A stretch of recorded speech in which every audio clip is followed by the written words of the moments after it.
recollection, I've interviewed Randy probably 5-6 times, I don't know. But this put all of what his experience was in one place. And I haven't heard you kind of tease out some of that. And so that's what I thought we could do today is I'll just switch seats with Randy and I'll ask him the questions and let him. CEO, I think about Jim Woodford, commercial airline pilot, Dale Black, commercial airline pilot, Mary Neal, surgeon. And yet when we talk about being in the presence of Jesus, the memory is not a memory like we have up here, is it? No, it's not. It's a memory of the heart. I think if I think about how in that other world, for me, the corporate world, it was very mindful, very cerebral. Stay cerebral. You have to, you have to be assertive in some cases and sensitive in others.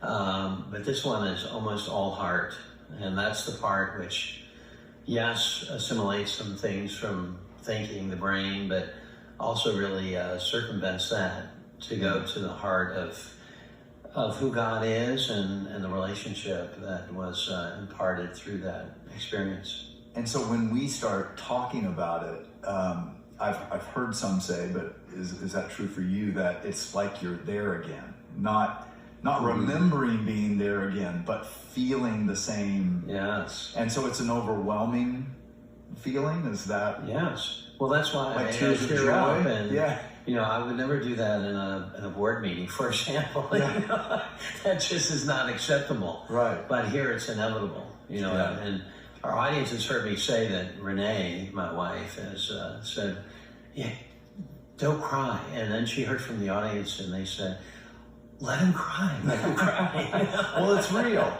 It is. It's real. I can't help it. Yeah. I can't help it. Well, and I thought that would be helpful even for your audience who may not know all your background. But why don't you go back, because you came to me, how long ago was it? Probably 6 years ago? When you were still a CEO, right. And had not really gone public with this experience. And I remember you saying, if I do, it's going to, I know what it's going to do corporately. It's going to wreck me. Yes. Or, very, very well could.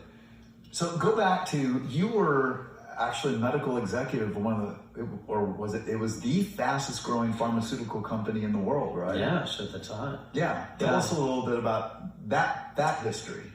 Well, I had a nice office overlooking the San Francisco Bay. And we were acquiring a number of companies to help support our research for an Alzheimer's drug. And that was the pinnacle really for our accomplishment, was getting that drug to market. It would be a potential cure for Alzheimer's. And so our chief scientist at the time, we flew out to back east to be on all of the major networks. He was interviewed, science and mechanism of action of this drug. And so it was on the front cover of Time magazine, on all of the major networks, that he discussed that this was the breakthrough. This was what we were waiting for. This would now potentially prevent or eliminate, we never say cure in the industry. Coffee shop with Renee, and I was just in a down mood, and I said, well, at least we have our health. And then 2 weeks later, I was dead. Wow. And it was after riding your bike, but you had all these embolisms in your leg. Yeah. And that ultimately traveled to your heart. It did. I interviewed for a position with my alma mater, company I did with Johnson & Johnson. Got that job, but it was in the midst of when I heard the news that I had gotten a job, a phone call that I'd returned from a bicycling, as I normally would bicycle up the coast, only I couldn't make it up the coast. And going on a straight road, it was like going up a hill, a steep incline. Yeah. And so I had somehow made it back. And then I had this breathing, couldn't breathe. I thought, well, it's asthma, but it wasn't that. It was worse than that. Yes. So long and short of it is that by the time I collapsed, I was rushed into the ER. That I let it go and I'd exercise, which is the worst thing you can do. Yeah. You're just pushing the blood clots up, and the blood clots get larger as they travel up the leg because the veins are larger as they go from the calf of the leg. And so at that time there were 6 of them, and one can include the pulmonary artery, which is the blood flow to the lungs. So I had a traffic jam at that point, and then the patient who was in next to me was rushed out, and later I learned that he had MRSA, a highly contagious, resistant bacterial infection, which you ended up getting. And I got that, so that exacerbated the problem. And you went and into I started sepsis. clotting all over. They could not draw blood from my vein. Just to get a sample of blood. So it was just the proverbial perfect storm. And you know what maybe people don't realize is you died for 30 minutes. You have it.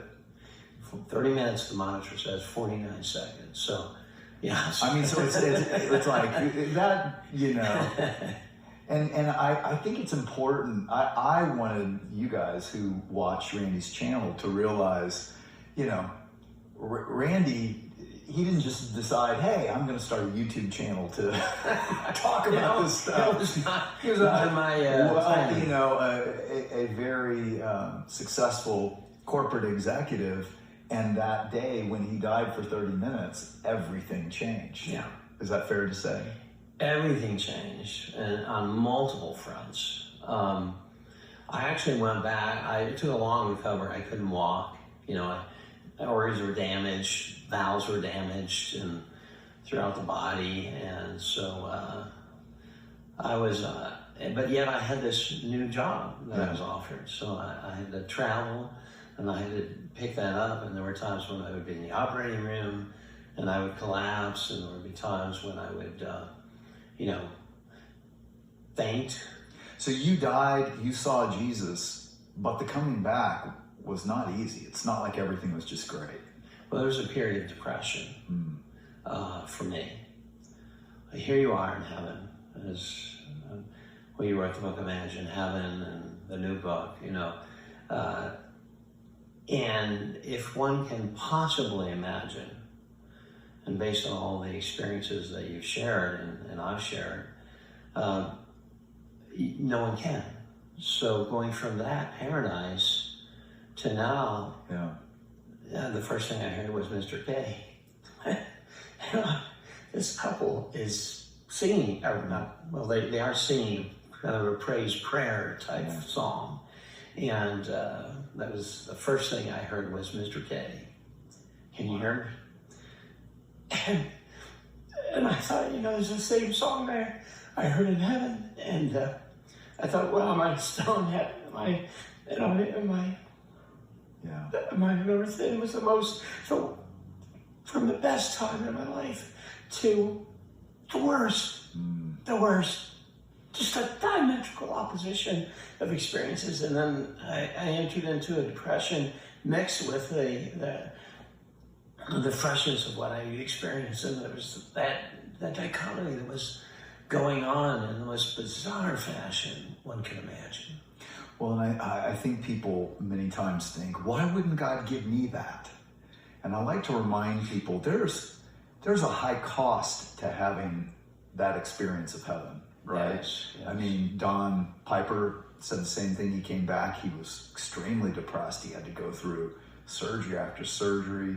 Mary Neal had to go through surgery after, again and again and again. Right. And I think people miss that it's actually a great benefit, like Jesus said. Yeah. Blessed are those who have not seen and yet believe. Yes. That we're here to walk by faith. Yeah. And even though you guys have seen, you've had to come back for a purpose. Yeah. As a witness, right? And I and others I know that with whom we've interviewed did not know there was a purpose there was seemingly no purpose Right. outside of the fact that I was deprived of heaven. Yeah. And that, not understanding why, the why God. Now, one thing, John, I have to place this caveat on the whole situation is I knew not to doubt God. I was a doubting Thomas. I was an agnostic before I became a believer. Yeah. Tried to disprove Christianity and at the university and all those things. So I was naturally inclined to doubt, but I did not, at that point, there was no doubt. Yeah. It was just a missing A Him, longing. Yeah. missing Jesus, missing God. Well, I'd like to get into that too, because God, the Lord, even showed you some things in your agnostic times of how He was there, right? Yes. So your body then shut down, right? And Yes. you were dead for 30 minutes. Mm-hmm. What do you remember after that? When my body had shut down, I was in a space I can't describe. Now, I've had a lot of time to obviously think about it, but I was being pulled by the light, all of the kind of typical things you've heard. It wasn't a tunnel, it was a light, but I was in this space. It was dark, but the light was pulling me, it was immense. But there was a space I haven't entirely figured out in terms of my way being pulled by the light.